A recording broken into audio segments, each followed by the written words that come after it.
station where unknown forces strike the edge of ecology. So I've been using a lot of AI tools recently for personal and work-related projects, and in the last few years we've obviously seen a huge uptake and increase in the usage of AI, mostly around text-based interaction where you'll type messages into tools like ChatGPT, and also Gemini and various others are getting bigger and bigger. And that's one element of AI usage, but a bigger development, and I think one which is gaining more and more traction now, is with regards to voice-based interaction with AI. And this time a year ago, voice-based interaction was still very much in its infancy and kind of gimmicky. I was seeing some early developments and played around with ideas and things, but it didn't quite feel like it was a full viable use case. However, in the last few months, that's seriously changed, and tools now, including GPT, but also many others, have a voice mode that you can enable in the app on the phone or via the websites, and you get to speak to a voice that seemingly seems quite human, and in many ways I feel like it probably passes the Turing test, because many people kind of get fooled by it, and I've experimented on that with various friends who have been convinced they've been speaking to a real human when in fact it was actually an AI. So I wanted to experiment with something, and I came across a website which is actually not that well known, called Character.AI, and they also have an app. What Character.AI does quite differently to all the other sites out there, in fact I think it's probably the most unique use case of voice-based AI interaction I've come across, is it eerily lets you upload a voice sample and create your own AI-based character. So unlike with websites like ChatGPT, you don't just choose from a preset voice that's built and developed by the company. Instead, you can actually cultivate your own voice and use it and create an actual persona. So what people on Character.AI have done is they've created celebrity AI representations, thousands of different characters, you name them, they're probably on there. They've given them a persona and also given them an actual voice that's based on the real person's voice, in a way like a deep fake, but using voice, not anything visual. And I gave this a bit of a play the other week, and I was quite blown away by how good it was and how kind of accurate it seemed. So what I thought I'd do in this episode is just experiment a bit with this by having an interaction with an AI-based Stanley Kubrick, because we've done episodes on this podcast over the last decade or so now, talking about Kubrick at length in some of our previous episodes, probably going back a few years in fact.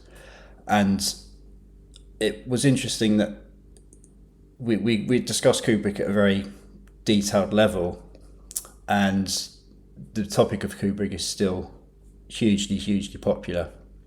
So I'm going to ask this AI a few kind of, I suppose, controversial and well trodden on topics with regards to Kubrick's lore and background, but also probably just test the limits perhaps of what this AI is going to be able to talk about. So it's interesting to see how this goes. No guarantees it's going to be anything particularly amazing, but it might actually be quite surprising. So the way the app works is I dial it up like a phone call, and immediately then I'm interacting with an AI.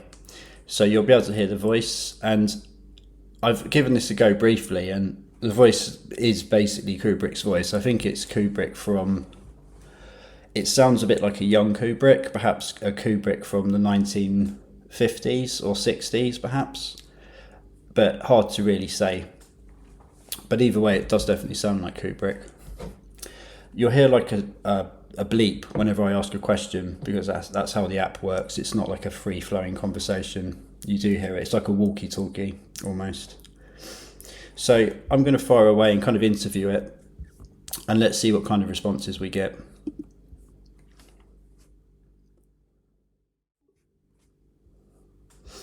Hi Stanley, are you there? Yes, I am currently present. What is it that you want? It's great to speak with you, Stanley. So I guess first, tell us about who you are briefly. I was born in the Bronx back in the 30s. I've always loved telling stories and, to be quite frank, loved being the center of attention. I am a huge film nerd who spends his free time reading and playing chess. So how did you get into filmmaking in the first place? Film has always been my passion. Since I was a little kid, I loved going to the movie theater and being transported to another world. I was never a good student, so it surprised everyone when I got accepted into the USC Film School.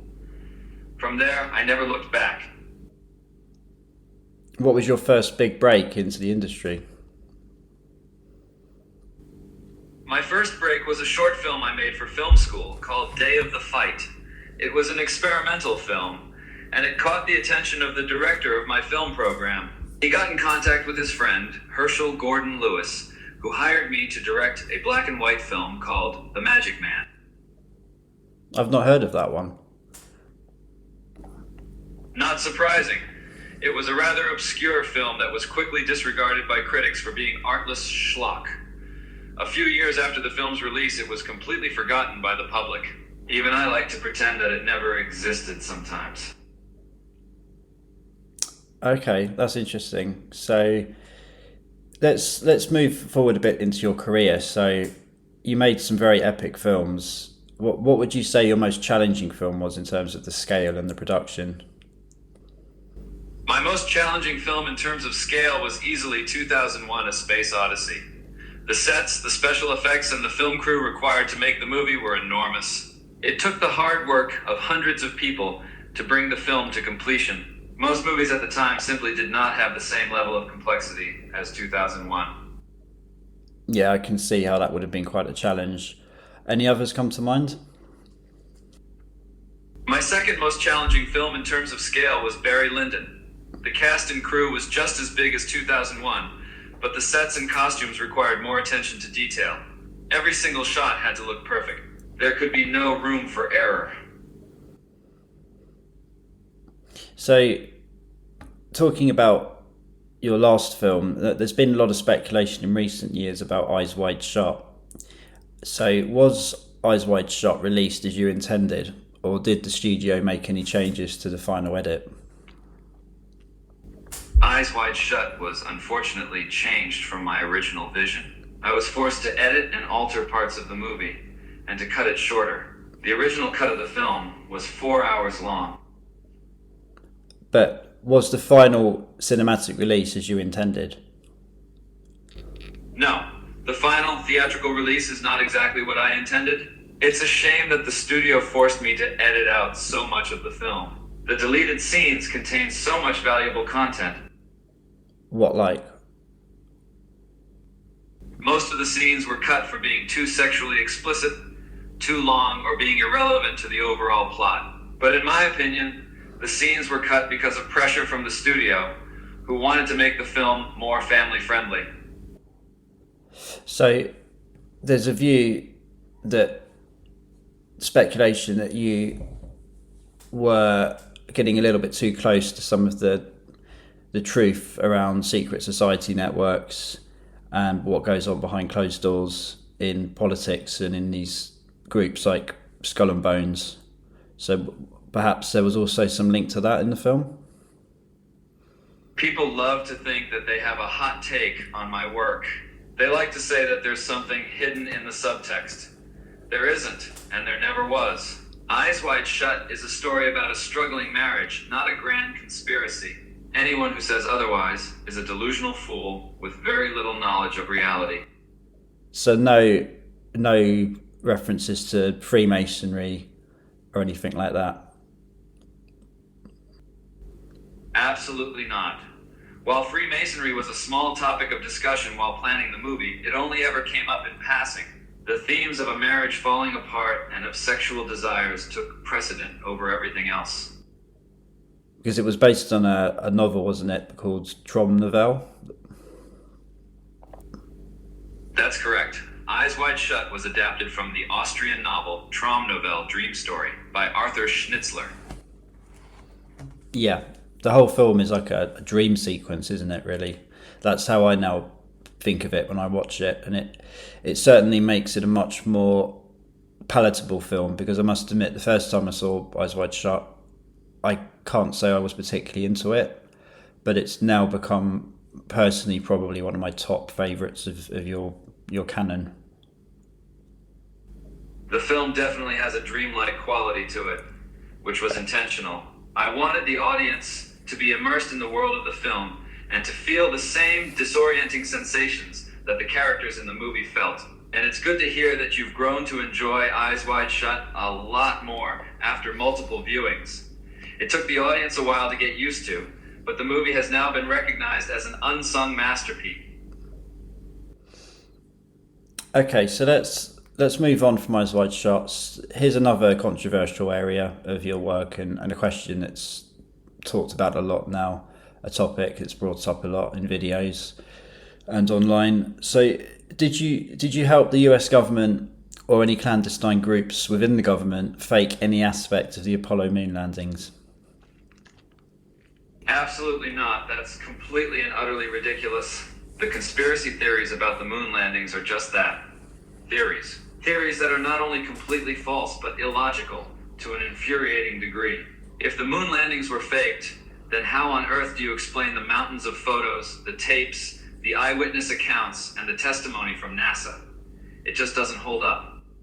Well, I don't want to get too into that topic, but the theory is that the footage was faked in a studio, and they approached you because they needed your expertise around lens choices and basically how to pull it off. As a professional filmmaker, I find that theory absolutely absurd. It takes a lot of skill and planning to properly stage even the smallest scene, let alone an entire space mission. The fact that people would think I took part on that is insulting to my skills as a filmmaker. No, I understand.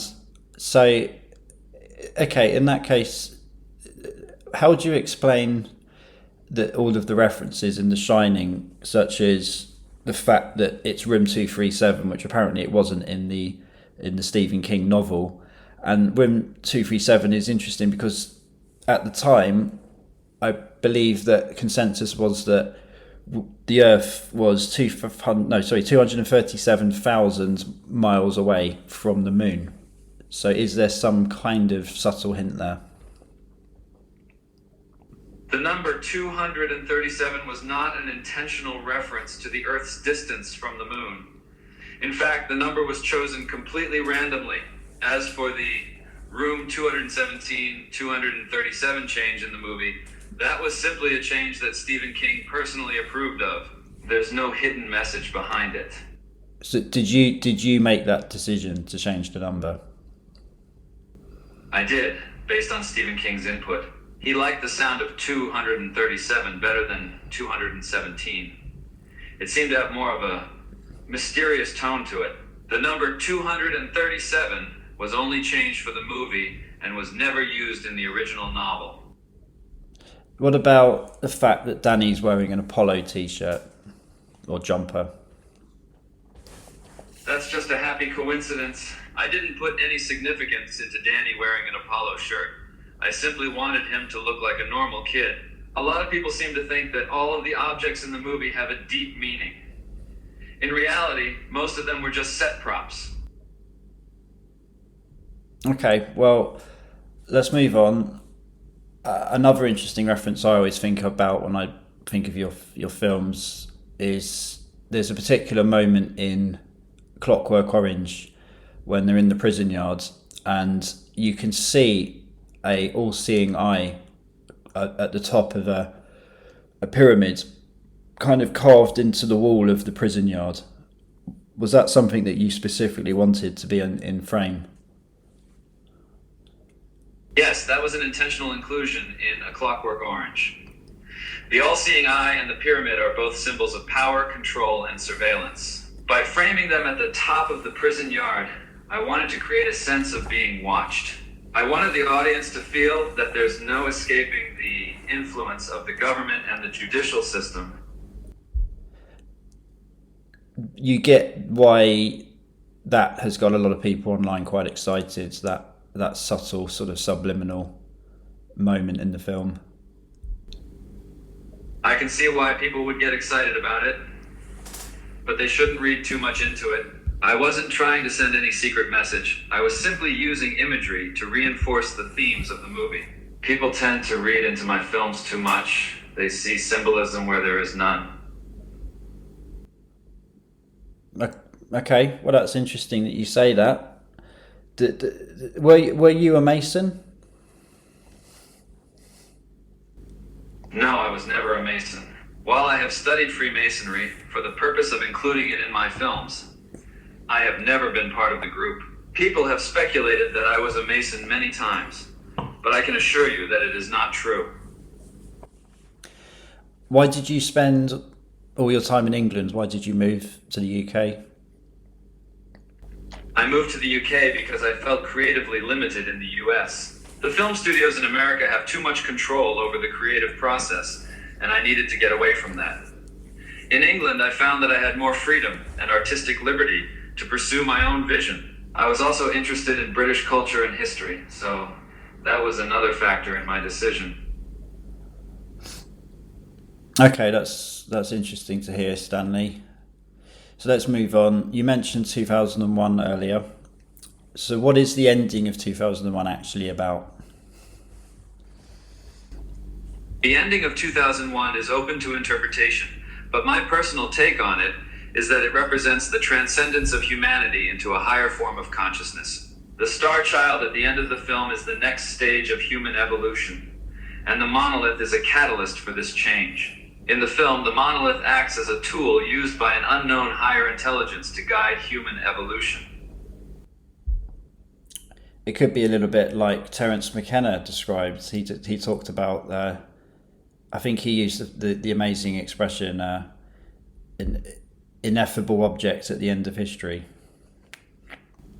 Terence McKenna was a brilliant thinker, and his ideas certainly resonated with me. The concept of ineffable objects is an intriguing one, and it's possible that the monolith in 2001 could be considered an ineffable object. I've always been drawn to ideas that are beyond language and thought, and I try to capture them in my films. So what film are you most proud of? That's a difficult question to answer. Every film I've made holds a special place in my heart. But if I had to choose, I would say that A Clockwork Orange is the film that I'm most proud of. It was a personal project that I had a lot of creative control over, and it was a film that pushed boundaries and challenged audiences. It's a film that I hold near and dear to my heart. I would say it's one of my favourites of yours. It's interesting that you say that it's your top one. There was a lot of controversy, wasn't there, when that film was released, and you had death threats. Can you go into that? Yes. There was a lot of controversy surrounding the release of A Clockwork Orange. In fact, the violence depicted in the film was so extreme that the film was banned in several countries, including the UK. I received numerous death threats during and after the film's release, which made me feel threatened and vulnerable. It was a difficult time for me, but I stood by my work and refused to censor or alter the film to appease the critics. But didn't it get taken out of circulation for a while?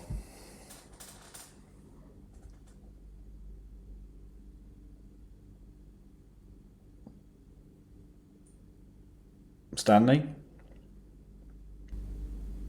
Yes, that's correct. A Clockwork Orange was taken out of circulation in the UK after a few months of release. The film was seen as too violent and dangerous, and was linked to a string of violent crimes committed by young people who were supposedly inspired by the film.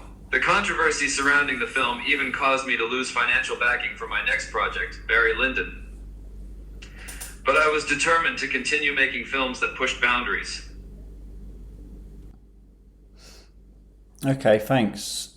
So you were going to make a film about Napoleon, weren't you? And that never quite made it off the ground.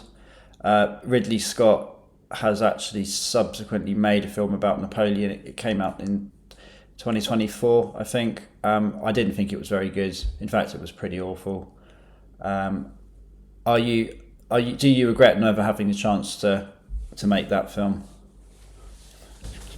Yes, it's true that I had plans to make a film about Napoleon, but I never got the chance to bring the project to fruition. It's a shame, because I was very passionate about the subject and had spent years studying Napoleon and the Napoleonic era.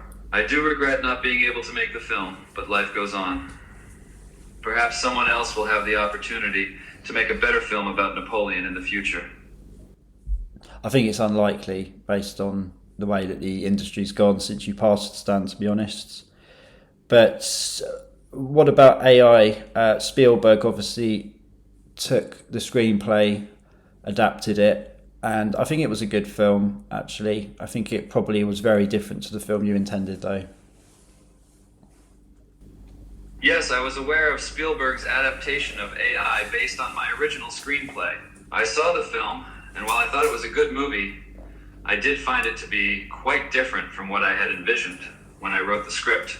But filmmaking is a collaborative process, and I understand that changes had to be made in order to bring the story to life on screen. Overall, I was pleased that the story was being told and that the film was well received by audiences.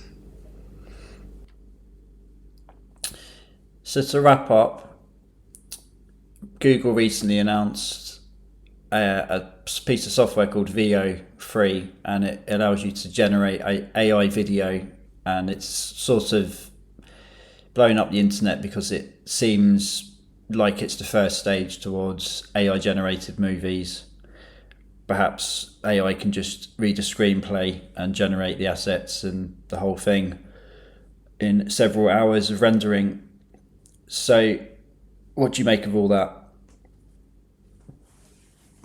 As an artist, I find the advancements in AI technology to be both impressive and terrifying. On one hand, it opens up new possibilities for creative expression and storytelling. On the other hand, it raises concerns about the future of human creativity and the potential for AI to replace human artists. Personally, I believe that AI can be a valuable tool in the creative process, but it should not replace the human touch and the unique perspective that only a human artist can bring. As for the idea of AI generating entire movies based on a screenplay, I believe that it is a long way off, if it happens at all. Any final words, Stanley? Thank you for having me, Martin. It's been a pleasure talking to you. May you have a lovely day, my friend. Thanks, Dan.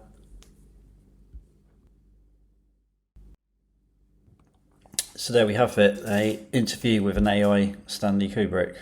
So it was really interesting to do that, and it felt like actually having a conversation with Stanley Kubrick, to be quite blunt.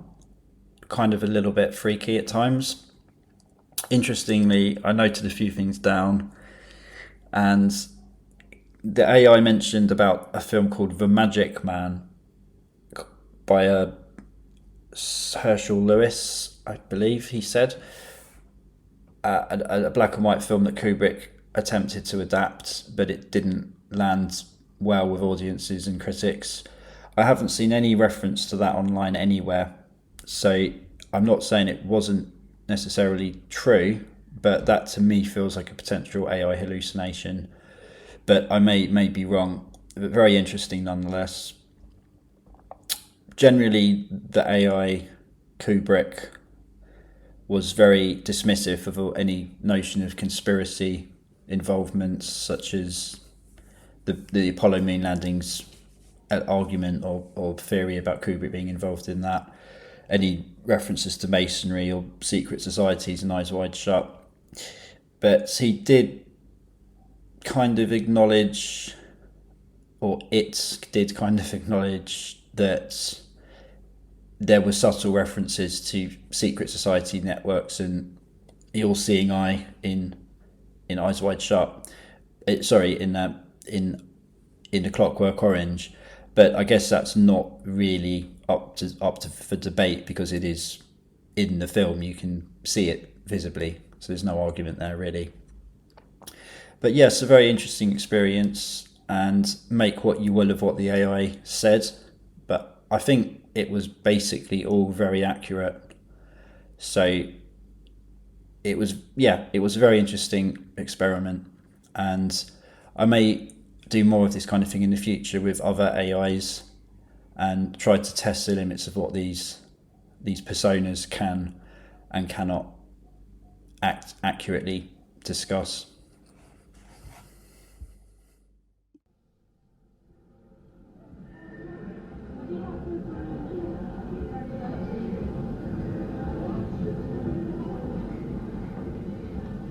The information where unknown forces strike the edge of ecology.